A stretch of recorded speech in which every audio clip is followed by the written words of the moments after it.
Part 1 में हमने एक अनकंफर्टेबल रियलिटी देखा था, यही कि वॉर सिर्फ बॉर्डर्स, आइडियोलॉजी या पॉलिटिक्स के क्लैश नहीं होता, बल्कि एक इकोनॉमिक सिस्टम भी होता है।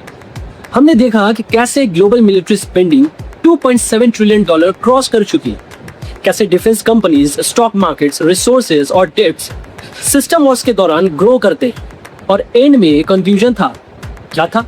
वो ये कि असल में वॉर्स डिजाइन होते हैं, फंड होते हैं और सस्टेन होते हैं, क्योंकि कहीं ना कहीं कोई प्रॉफिट कमा रहा होता है। लेकिन यहाँ से एक और बड़ा सवाल खड़ा होता है, अगर वॉर एक सिस्टम है तो वॉर के बाद क्या होता है? क्यों हर मेजर कॉन्फ्लिक्ट के बाद दुनिया का स्ट्रक्चर चेंज हो जाता है? पैसा का सिस्टम, पावर का बैलेंस, बॉर्डर, अलायंसेस और इवन पब्लिक थिंकिंग। मतलब अगर आप देखो तो वर्ल्ड वॉर 1 के बाद एम्पायर्स टूटने लगे, वर्ल्ड वॉर 2 के बाद United Nations, IMF, world bank जैसे इंस्टीट्यूशंस पैदा हुए।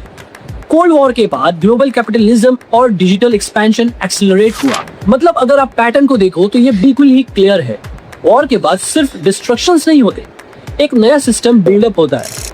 क्या ये सब एक नेचुरल इवोल्यूशन है या एक स्ट्रक्चर्ड ट्रांजिशन, जिसे हम आज न्यू वर्ल्ड ऑर्डर के नाम से समझने की कोशिश करेंगे?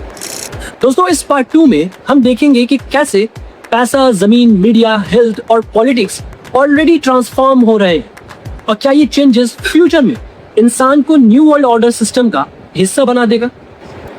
वो कहते हैं ना कि रियल पावर सिर्फ वॉर जीतने में नहीं होता, बल्कि रियल पावर होती है कि वॉर के बाद दुनिया का रूल बुक कौन लिखता है, कैसे लिखता है। हे फ्रेंड्स, मैं हूं वकार, आप सभी का यार, और आप देख रहे हैं द ट्रेंडिंग फॉक्स। क्या आप जानते हैं आज सबसे ज्यादा फाइनेंशियल डिस्कशन क्या है? Crypto, stock market? नहीं, रियल कॉन्वर्सेशन थोड़ा शिफ्ट हो चुका है किसी दूसरे डायरेक्शन में। वो ये है कि क्या गवर्नमेंट फ्यूचर में हमारे पैसे को डायरेक्टली कंट्रोल कर पाएगा? जी हाँ, ये क्वेश्चन किसी हवा में उड़कर नहीं आया। कुछ सालों से CBDC यानी कि central bank digital currency aggressively global headlines में है। क्यों है? क्योंकि इंडिया में डिजिटल रूपी पायलट लॉन्च किया गया है 2023 में, जहाँ 16 करोड़ के तकरीबन और 2025 तक 1000 करोड़ के तकरीबन क्रॉस हो चुका है CBDC का कॉन्सेप्ट। चाइना में ऑलरेडी मिलियंस ऑफ यूजर्स में ये फेज 1 में प्रैक्टिस हो रहा है, यूरोप में भी शुरू हो चुका है।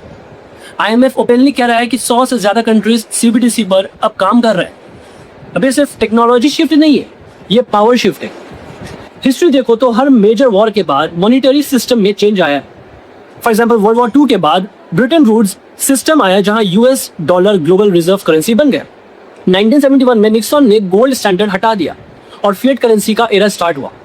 मतलब पैसा हमेशा पावर के साथ रीडिजाइन हुआ है, लेकिन अब जो आ रहा है वो पहले कभी नहीं हुआ। डिजिटल करेंसी का मतलब सिर्फ कैश का डिजिटल वर्जन नहीं है, ये प्रोग्रामेबल मनी हो सकता है। मतलब आपका पैसा कहाँ स्पेंड हो, कब स्पेंड हो, किस लिमिट तक हो, ये एक्सपायर भी कर सकता है। जी हाँ, टेक्निकली ये पॉसिबल है। ऑफिशियल नैरेटिव्स अगर आप देखोगे तो कहा जाएगा faster transaction, transparency, financial inclusion. लेकिन क्रिटिक्स की मानो तो कंसर्न क्लियर है, अगर करेंसी फुली डिजिटल और सेंट्रलाइज्ड हो गई तो कंट्रोल अनप्रेसिडेंटेड हो जाएगा। मतलब सोचो, अगर सिस्टम चाहे तो किसी अकाउंट को फ्रीज करना जब भी कर सकता है, रिस्ट्रिक्ट करना हो, मॉनिटर करना हो, रियल टाइम में ये सब कुछ पॉसिबल होगा। यानी न्यू वर्ल्ड ऑर्डर का पहला लेयर क्लियरली दिख रहा है, control of money equals to control of behaviour. War के बाद सिस्टम चेंज होता है और इस बार सिस्टम डायरेक्टली इंसान के वॉलेट तक आ चुका है। क्या आपने आज ग्लोबल न्यूज का एक कॉमन पैटर्न नोटिस किया है? मतलब हर जगह कॉन्फ्लिक्ट, लेकिन रैंडम नहीं है। Ukraine Russia war, Red Sea shipping attacks, Taiwan tensions, Africa mining conflict. सवाल यह होता है, क्या ये सिर्फ पॉलिटिकल या मिलिट्री डिस्प्यूट्स है या स्ट्रैटेजिक लैंड कंट्रोल का कोई साइलेंट गेम है? जी हाँ, वॉर के बाद लैंड का मतलब सिर्फ टेरिटरी नहीं रहता, वो पावर इंफ्रास्ट्रक्चर बन जाता है। हिस्ट्री इसका क्लियर प्रूफ देता है। फॉर एग्जाम्पल, वर्ल्ड वॉर 1 के बाद मिडिल ईस्ट का मैप रीड्रॉ हुआ, ऑयल रिच रीजियंस का कंट्रोल शिफ्ट हो गया। कहां पर आपको पता है? वर्ल्ड वॉर 2 के बाद US ने ग्लोबल सी रूट्स और नर्वल डोमिनेंस एस्टैब्लिश किया। कोल्ड वॉर के दौरान भी प्रॉक्सी वॉर्स मोस्टली उन जगहों पर हुए जहां रिसोर्सेज या स्ट्रेटेजिक पोजिशनिंग इंपॉर्टेंट समझा गया। आज भी सेम पैटर्न रिपीट हो रहा है, बस फॉर्म थोड़ा मॉडर्न होगा। यूक्रेन सिर्फ एक कंट्री नहीं है, ध्यान से देखो तो वो ग्लोबल ग्रेन सप्लाई का मेजर हब है। वॉर के बाद grain corridor global food security का इशू बन गया। क्यों? रेड सी और स्विस कनाल, जहां से तकरीबन 12% ग्लोबल ट्रेड पास होता है, वहां टेंशन डायरेक्टली शिपिंग कॉस्ट और इन्फ्लेशन को इम्पैक्ट कर रहा था। दूसरी तरफ ताइवान, जहां पर वर्ल्ड के 60% सेमीकंडक्टर्स और 90% एडवांस्ड चिप्स प्रोड्यूस करता है, मतलब टेक्नोलॉजी और एआई फ्यूचर का कंट्रोल। क्यों? अफ्रीका के कॉन्गो रीजन में 70% ग्लोबल कोबाल्ट रिजर्व है, जो ईवी, बैटरीज और इलेक्ट्रॉनिक्स के लिए क्रिटिकल है। इसलिए वहां इंस्टेबिलिटी कभी फुली रिजॉल्व ही नहीं होता। क्यों? ये कोइंसिडेंस नहीं है और क्यों का जवाब भी नहीं है। ये पैटर्न है, इसे समझना होगा। और अब एक नया डायमेंशन ऐड हो चुका है, डिजिटल लैंड। जी हाँ, undersea internet cables around 95% global data traffic को कैरी करता है। Data centres, cloud zone, satellite networks, ये सब नेक्स्ट जनरेशन पावर एसेट्स है और इंफॉर्मेशन यहीं से कंट्रोल होता है।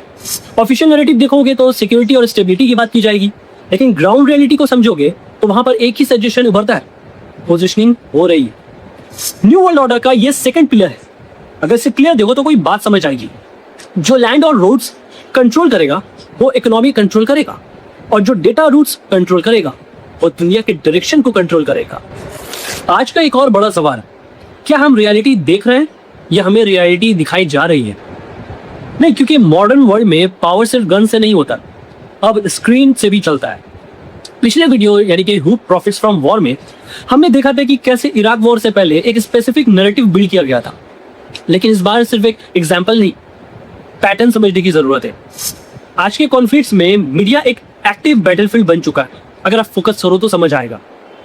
रशिया यूक्रेन वॉर के दौरान दोनों साइड्स ने इंफॉर्मेशन कैंपेन एग्रेसिवली यूज की। Deep fake videos, edited speech और फेक बैटलफील्ड क्लिप्स वायरल हुए, जिससे पब्लिक परसेप्शन मैनिपुलेट हुआ। इसी वजह से मिडिल ईस्ट कॉन्फ्लिक्ट्स में भी मिस इन्फॉर्मेशन और सिलेक्टिव विजुअल्स इतनी तेजी से स्प्रेड हुए कि कई बार सच और झूठ का डिफरेंस समझना मुश्किल हो गया। और यही वजह है कि मिडिल ईस्ट के कई देशों ने फेक इंफॉर्मेशन सर्कुलेट करने पर स्ट्रिक्ट लॉज, हेवी फाइन्स और लीगल एक्शंस इंप्लीमेंट किए। आपने न्यूज में देखा होगा कि यूएई, सऊदी अरेबिया और कतर जैसे कंट्रीज ने मिस इन्फॉर्मेशन और फेक न्यूज स्प्रेड करने पर लाखों दिरहम तक के फाइन्स और जेल तक का प्रोविजन रखे, क्योंकि जरूरी था। क्योंकि उन्होंने क्लियरली देखा कि digital miss information directly public stability और नेशनल सिक्योरिटी को इंपैक्ट कर सकती है, क्योंकि किया भी है। 2024 से 25 के ग्लोबल रिपोर्ट्स भी ये कंफर्म करते हैं कि वॉर और इलेक्शन पीरियड्स के दौरान कोऑर्डिनेटेड डिसइंफॉर्मेशन कैंपेन्स स्पाइक करते हैं, जहां बॉट नेटवर्क्स और AI generated content public opinion को शेप अप करता है। कार्नेगी एंडोमेंट और सीआईजीआई जैसे इंस्टीट्यूशंस वार्न कर चुके हैं कि AI enabled propaganda democratic system को डिस्टेबलाइज कर सकता है और ट्रस्ट को कोलैप्स कर सकता है। जी हाँ, एल्गोरिदम्स एंगेजमेंट ड्रिवन होते हैं, मतलब जो कंटेंट फियर, एंगर और आउटरीच क्रिएट करेगा वो सबसे ज्यादा पुश होगा, और यही सबसे डेंजरस पॉइंट भी है। इसका आउटकम आपने देखा होगा कि एनिमी इमेज क्रिएट होती है, पोलराइजेशन बढ़ता है और क्वेश्चनिंग धीरे धीरे खत्म हो जाती है। यानी कि सच जानने का किसी को शौक नहीं होता। यानी कि आज के जमाने में वॉर सिर्फ लैंड के लिए नहीं, पब्लिक माइंड के लिए भी लड़ी जा रही है। और यही था न्यू वर्ल्ड ऑर्डर का थर्ड पिलर, जो नैरेटिव कंट्रोल करेगा वो फ्यूचर को भी कंट्रोल करेगा। सबसे पहले नंबर्स को देखो। ग्लोबल फार्मास्यूटिकल इंडस्ट्री का साइज $1.5 ट्रिलियन क्रॉस कर चुका है at present. Vaccine, drugs, diagnostics सब मिलकर एक मैसिव इकोनॉमिक स्ट्रक्चर बन चुका है। पैंडेमिक के बाद ये स्केल और एक्सेलरेट हुआ, जहां कुछ कंपनीज ने बिलियंस में रेवेन्यू जनरेट किया। मतलब हेल्थ केयर अब सिर्फ सर्विस नहीं, ग्लोबल इकोनॉमिक इंजन है। लेकिन साथ ही एक और ट्रेंड ग्रो कर रहा है, पब्लिक क्वेश्चनिंग। जी हाँ, Centers for Disease Control and Prevention के डेटा के मुताबिक यूएस में ऑटिज्म रेट मानो हर 36 बच्चों में एक बच्चे को तो पहुंच चुका है, जबकि 2000 साल का अगर डेटा को देखो तो 150 में एक को शायद होता था। ये शार्प इंक्रीज नेचुरली लोगों को सोच में डाल रहा है कि क्या ये वैक्सीन की वजह से हो रहा है। इसी कॉन्टेक्स्ट में लोग कंट्रीज कंपेयर करने लग जाते हैं, जैसे कि चाइना की एग्जांपल्स देते हैं। चाइना के multiple regional studies autism prevalence के रफली 1 in 100 से 1 in 200 चिल्ड्रन के बीच एस्टिमेट करते हैं, जो यूएस के कंपैरिजन में काफी लोअर दिखता है। यहाँ से डाउट और डिबेट दोनों ही स्टार्ट होता है। लेकिन कुछ एक्सपर्ट्स ये भी कहते हैं कि इस डिफरेंस को डायरेक्टली किसी एक फैक्टर से लिंक नहीं करते। रिसर्च ये सजेस्ट करते हैं कि ये गैप मल्टीपल रीजंस की वजह से भी हो सकता है। मानो कि डायग्नोसिस एक्सेस जो है हर रीजन में इक्वल नहीं होता, अवेयरनेस और स्क्रीनिंग सिस्टम वेरी करते हैं, रिपोर्टिंग फ्रेमवर्क्स डिफरेंट होते हैं। मतलब जो नंबर्स हम देखते हैं वो सिर्फ कंडीशन नहीं, सिस्टम कैपेसिटी का भी रिफ्लेक्शन होता है। दूसरी तरफ अकाउंटेबिलिटी सिस्टम भी एग्जिस्ट करते हैं। यूएस का वैक्सीन इंजरी कॉम्पेंसेशन प्रोग्राम 1988 से अब तक $4 बिलियन पे आउट कर चुका है या उससे ज्यादा भी। रेयर एडवर्स केसेस, ये दिखाता है कि रिस्क जीरो नहीं होता और सिस्टम उसे एक्नॉलेज करता है। अब एक और डीपर लेयर ऐड हो चुकी है इसमें, and that is health data control. Digital health IDs, wearables, AI diagnostic, genomics, ये सब आपकी बॉडी को एक कंटिन्यूअसली ट्रैक्ड सिस्टम बना रहा है। आपका हेल्थ सिर्फ ट्रीटमेंट नहीं हो रहा, डेटा पॉइंट भी बन रहा है, जो कि हम कह सकते हैं कि न्यू वर्ल्ड ऑर्डर का ये फोर्थ पिलर है। ह्यूमन बॉडी अब बायोलॉजिकल एंटिटी से ज्यादा डेटा इकोसिस्टम में कन्वर्ट हो चुका है। और असली सवाल ये है कि क्या फ्यूचर का हेल्थ केयर आपको एम्पावर करेगा या आपको परमानेंटली मॉनिटर सिस्टम का हिस्सा बना दे। अब एक और मजेदार सवाल है, वो ये कि क्या गवर्नमेंट अब लोगों को गवर्न कर रहा है या उनके डेटा को। जी हाँ, बात कुछ ऐसा है कि धीरे धीरे हर देश में एक साइलेंट शिफ्ट दिख रहा है। वो ये कि इंसान से ज्यादा इंसान के जो डिजिटल डेटा है वो वैल्यूएबल हो रहे हैं गवर्नमेंट के लिए। गवर्नमेंट एआई को यूज कर रहा है कहाँ पे, पॉलिसी फोरकास्टिंग में, प्रेडिक्टिव पॉलिसिंग में, वेलफेयर टारगेटिंग में, और साथ ही डिजिटल आइडेंटिटी सिस्टम में। अगर आप centre for international governance innovation और कार्नेज एंडोमेंट जैसे जो बॉडीज है उनके रिपोर्ट्स को देखोगे तो उसमें ये सब चीजें इंडिकेट होते हैं। वो ये बताता है कि एल्गोरिथमिक गवर्नेंस रैपिडली एक्सपैंड हो रहा है। मतलब आज आपका financial data, location data, social media behaviour, ये सब कुछ एक डिजिटल आइडेंटिटी क्रिएट करता है। ऑफिशियल नैरेटिव फिर से देखोगे तो वो यही कहेगा कि एफिशिएंसी और ट्रांसपेरेंसी बनाई जा रही है, लेकिन ग्राउंड रियलिटी कुछ और ही लेयर ऐड कर रहा है, and that is information control. Recent years में इंडिया में भी डिबेट्स हुए हैं regarding content takedown orders, platform compliance और डिजिटल रेगुलेशन लॉज। और इन चीजों को यूज किस चीज के लिए किया गया वो आप बेहतर जानते हो। गवर्नमेंट एजेंसीज कभी कभी प्लेटफॉर्म्स को इंस्ट्रक्शन देती है कि स्पेसिफिक कंटेंट रिमूव करने को बोल दो, स्पेशली जब वो content national security, public order या मिस इन्फॉर्मेशन के कोई फेज में दिखे, अगर कैटेगरी में आ जाए तो वो भी जो है बस लोग खुद से ही जो है गवर्नमेंट में वो डिस्कस करके डिसाइड कर लेते हैं। क्रिटिक्स का कहना है कि कभी कभी इसी फ्रेमवर्क के अंदर क्रिटिकल या डाइसेंटिंग वॉइसेस भी इम्पैक्ट हो सकते हैं, जबकि अथॉरिटीज का स्टैंस तो बस यही है कि एक्शन स्टेबिलिटी और लॉ इन्फोर्समेंट के लिए जरूरी बना है और इसलिए की जाती है। ये सिर्फ इंडिया तक लिमिटेड नहीं, ग्लोबली गवर्नमेंट डिजिटल प्लेटफॉर्म पर कंट्रोल फ्रेमवर्क डेवलप कर रही है। और यहाँ एक डीपर पैटर्न दिखता है, यानी कि जब डेटा सेंट्रलाइज्ड हो, आइडेंटिटी डिजिटल हो और इंफॉर्मेशन फिल्टर्ड हो तो धीरे धीरे इंसान का इन्फ्लुएंस कम और सिस्टम का इन्फ्लुएंस ज्यादा हो जाता है। चाइना का सोशल क्रेडिट सिस्टम एक एक्सट्रीम एग्जांपल है इस चीज का, लेकिन बाकी दुनिया भी अपने अपने मॉडल टेस्ट कर ही रहे हैं इसी पैटर्न के। मतलब आप देखो तो न्यू वर्ल्ड ऑर्डर का ये फिफ्थ पिलर है। जी हाँ, governance shifting from humans to system. और असली सवाल ये है कि क्या ये सिस्टम हमें प्रोटेक्ट करेगा या धीरे धीरे हमें भी कंट्रोल करने लगे। मजे की बात और भी यह है कि आज सबसे बड़ा सवाल सिर्फ फिलोसॉफिकल नहीं रहा, नंबर्स खुद सिग्नल दे रहे हैं इन चीजों का कि दुनिया किस डायरेक्शन में जा रही है। चलो डेटा से स्टार्ट करते हैं। ग्लोबल लेवल पर 5 बिलियन से ज्यादा लोग इंटरनेट यूज करते हैं और उनमें से मेजॉरिटी का डिजिटल फुटप्रिंट कंसिस्टेंटली ट्रैक होता है। जी हाँ, होता है। लोकेशन, बिहेवियर, इवन ट्रांजैक्शंस भी। स्मार्टफोन पेनिट्रेशन 85% प्लस हो चुका है। मतलब हर इंसान एक मूविंग डेटा सोर्स बन चुका है, रियलिटी है। सर्वेलेंस इंफ्रास्ट्रक्चर भी रैपिडली ग्रो कर रहा है। एस्टिमेट्स के मुताबिक 1 बिलियन से ज्यादा सीसीटीवी कैमरास ग्लोबली डिप्लॉय हो चुके हैं, जिसमें सबसे बड़ा शेयर एशिया का है। Facial recognition system dozens of countries में टेस्ट या डिप्लॉय हो रहे हैं। डिजिटल आइडेंटिटी सिस्टम भी एक्सपैंड हो रहा है। इंडिया में आधार कार्ड सिस्टम जो है 1.3 बिलियन प्लस लोगों को कवर करता है, जो दुनिया का सबसे बड़ा बायोमेट्रिक आईडी नेटवर्क है। जी हाँ, इसी तरह मल्टीपल कंट्रीज अपने national digital ID frameworks build कर रहे हैं। फाइनेंशियल सिस्टम में भी शिफ्ट क्लियर दिखता है। मानो कैशलेस ट्रांजैक्शन का शेयर अगर है तो वो डेवलप इकोनॉमीज में 80% प्लस क्रॉस कर चुका है। सेंट्रल बैंक्स के सर्वेस के मुताबिक 100 प्लस कंट्रीज में सीबीडीसी यानी कि डिजिटल करेंसी एक्सप्लोर हो रहा है, और ये सब कंसिस्टेंटली हो रहा है, जो फ्यूचर में प्रोग्रामेबल मनी का बेस बन जाएगा, शायद बन भी रहा है। एआई गवर्नेंस भी एक्सेलरेट हो रहा है। रिपोर्ट्स ये दिखाता है कि government world wide public services में एआई एडॉप्शन अग्रेसिवली इंक्रीज कर रहा है। किस काम के लिए? Fraud detection, policing, welfare distribution, policy simulation, और सबसे क्रिटिकल स्टैट अगर देखोगे तो ग्लोबल डेटा क्रिएशन जो है 2025 तक 180 ज़ेटाबाइट्स क्रॉस करने के एस्टिमेट पर है। अब ये ज़ेटाबाइट कितना होता है खुद ही गूगल कर लो। मतलब हर सेकेंड अनइमेजिनेबल स्केल पर ह्यूमन बिहेवियर रिकॉर्ड हो रहा है। ये सब अलग अलग सिस्टम नहीं, ये एक इंटीग्रेटेड स्ट्रक्चर बन रहा है। न्यू वर्ल्ड ऑर्डर का ये 6th लेयर बन चुका है, यानी कि data volume plus system integration that comes with behavioural influence.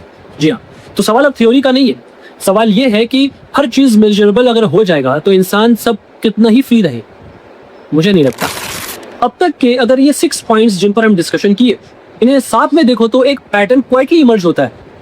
पहला था कि पैसा प्रोग्रामेबल हो रहा है, दूसरा था कि जमीन और रिसोर्सेज स्ट्रेटेजिक कंट्रोल में जा रहे हैं। तीसरा था कि मीडिया नैरेटिव्स पब्लिक माइंड को शेप कर रहा है। चौथा था कि हेल्थ और ह्यूमन डेटा का एक एसेट बन रहा है। फिफ्थ क्या था? पॉलिटिक्स एआई और सिस्टम के थ्रू ऑपरेट हो रहा है। और छठा था कि इंसान का जो बिहेवियर डेटा है वो भी अब सिस्टम इन्फ्लुएंस हो रहा है। अलग अलग देखो तो शायद ये कोई प्रोग्रेस लगेगा, लेकिन एक साथ देखो तो ये कंट्रोल आर्किटेक्चर का एक सेटअप। सवाल ये नहीं है कि ये सब गलत है या सही, सवाल ये है क्या हम समझ भी रहे हैं कि बिल्ड क्या हो रहा है। हिस्ट्री हमें एक चीज सिखाती है कि वर्ल्ड वॉर 1 के बाद इंटायर दुनिया का मैप चेंज हुआ। वर्ल्ड वॉर 2 के बाद इंस्टीट्यूशंस बने जो उस मैप को कंट्रोल करें। कोल्ड वॉर के बाद पावर स्ट्रक्चर शिफ्ट हुआ। हर कॉन्फ्लिक्ट के बाद दुनिया का रूल बुक रीराइट किया गया मानो। आज भी कॉन्फ्लिक्ट्स चल रहे हैं, Ukraine, middle east, Asia, Africa. Officially ये सब लगता है कि एक इशू है लैंड और रिसोर्सेज को लेकर, लेकिन अगर आप जूम आउट करो तो एक अनकंफर्टेबल पॉसिबिलिटी दिखती है। क्या ये सब एक लार्जर जियोपॉलिटिकल ट्रांजिशन का पार्ट है? क्या दुनिया स्लोली एक नए स्ट्रक्चर की तरफ मूव कर रही है जहां पावर सिर्फ बॉर्डर से नहीं बल्कि सिस्टम, डेटा और स्ट्रेटेजिक विजन से डिफाइन होगी? और अगर ऐसा है तो नेक्स्ट सवाल और भी बड़ा हो जाता है। कौन डिसाइड कर रहा है ये सारे नए मैप? क्या ये नेचुरल एवोल्यूशन है या कुछ specific territorial vision already shape up हो चुके हैं? इसी पॉइंट पर एक और स्टोरी बनेगी जो शायद हमारे वीडियो का थर्ड पार्ट बनेगा और उस पर सवाल काफी डीप हो जाता है। थर्ड पार्ट क्या होगा आप खुद ही देखना। आपको वीडियो पसंद आई हो तो लाइक करें, शेयर करें, कमेंट करें, अपने व्यू पॉइंट्स हम तक पहुंचाएं, हमें भी जानने को कुछ नया मिले आपसे। मिलते हैं अगले वीडियो पे थर्ड पार्ट के साथ। तब तक के लिए जय हिंद।